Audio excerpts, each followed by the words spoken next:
আসসালামু আলাইকুম, শুভ সকাল। হাই গাইস, কেমন আছেন আপনারা? আমার এই যে বেবি আজকে অনেক সকালে উঠে গেছে।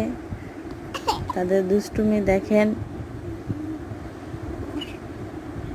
সবাই আমার বেবিদের জন্য দোয়া করবেন, আল্লাহ যেন তাদেরকে ভালো রাখে। তারা দুজন অনেক দুষ্টু।